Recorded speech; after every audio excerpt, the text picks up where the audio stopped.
Hollywood has not had very many monster movies of recent, and the few that do have some kind of monsters in them are more often than not just fine. Don't get me wrong, there are some good designs, and individually they look good, but putting them in the same movie would make them look like different versions of the same monster.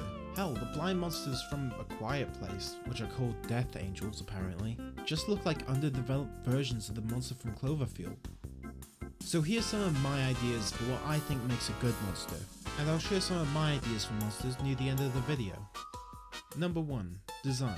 A good design should show not only who a character is, but also what they are. Look at this character. She has wrapped wrists and clenched fists. It's made clear that this character is some sort of hand-to-hand fighter. When it comes to a character's design, at least with monsters, it has to be distinct, original, and have some kind of character. Let's look at a popular example.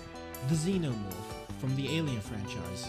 The alien glides through its movements and is calculated throughout the entire film. Along with the fact that it has a biomechanical design that will blend in with the spaceship the film takes place in, makes it a masterclass example of a monster design. On top of that, when it comes to the design, don't deny making a parody. Someone like Cloud Strife is a very popular character in gaming, even though visually he is not unique at all.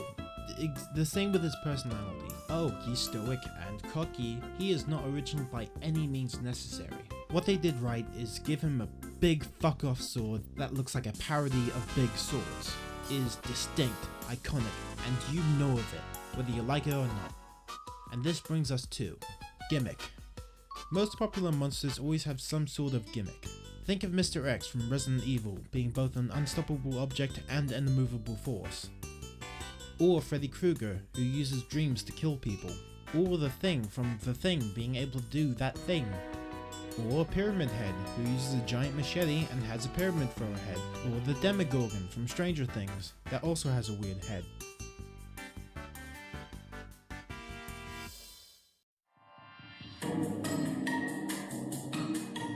Making a monster that's just a guy with a weird head is lazy and boring. Don't get me wrong, there are some examples that are good, like Pyramid Head or Siren Head, but that's mostly because of the writing, or what little there is, makes it good. A fair bit of modern monsters have tried making a distinct monster, like the Demogorgon from Stranger Things with its flower-ass head, or the bosses from A Quiet Place that can only see through sound. In those cases, they kind of expect to be carried by their gimmicks, which is very difficult to do successfully. Also, giving a flaw makes them way more memorable.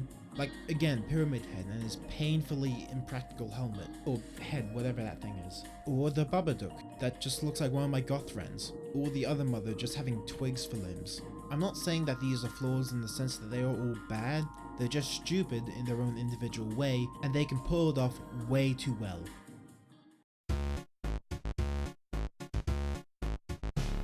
Three, aesthetic. This is more of a continuation of design in all honesty. I have a fair bit to say, alright? The design of your character and the piece of media they're in should have some sort of overlap. If a piece of media is horror, then a character breathing heavily with a bloody-stained shirt makes sense. If it's a comedy horror, then skipping with a bloody shirt makes sense. Through context and tone, anything can work, but it should make sense. But specifically when designing a character, you should probably know what that character does. Does it blend into the environment to hunt down its prey? Or do they just fucking walk through walls? And abusing cultural subconscious for your design is a good idea. For example, if a character is supposed to be big and strong, give the guy some wide shoulders. If the character is small and quick, make them thin and lanky. If a character is somehow both, then pass. To show these ideas in practice, here's some monster ideas I thought of, with some context because the character is just as good as the story they're in.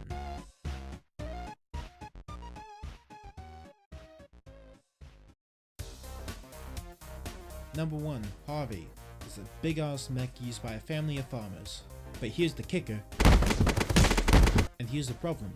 It was hacked by a greedy corporation trying to get rid of the farmers so they can get their land. And the design can afford to be shown as like human, like putting a bunch of bumper stickers on the side, or graffiti showing the name of the mech, or truck nuts. That'd be really funny actually. Actually no, I had an idea halfway into designing it that the mech can detach its arms and replace them with farming equipment. I'm actually kind of fucking proud of this. Number 2, Chester. An impossibly light metal cube that doesn't get affected by inertia is found in a cube mold of flesh during a space expedition. The group of space explorers takes it with them because they find it scientifically interesting. And once they go onto the ship, someone's playing with the cube. They end up starting to humanize it by naming it Chester. But as they're playing with the cube, it gets stuck to their hand and starts controlling their arm. Eventually, the entire mass of the person connected to it turns into a layer of flesh on top of the cube, and the cube uses that mass to grow limbs and hunt the other characters. And near the end of the film, where the cube has absorbed like 6 people, it could turn into like a titan of a creature, like 10 feet tall, has tentacles for hands, and it has regular legs, but it doesn't know that bones are solid things, so every time it moves you can hear like an audible cracking. And don't forget about the cube motif. I feel like that's an important gimmick that we shouldn't like forget about. And look at that, I made 3 way better movie monsters, technically not a monster, but they are way more recognizable than most modern monsters. Of course, the stuff that I mentioned before isn't like strict, you don't really have to follow them to make a good monster design. Anyways, if you have any better ideas for monsters, tell me in the comments. Oh, and please like and subscribe. See ya.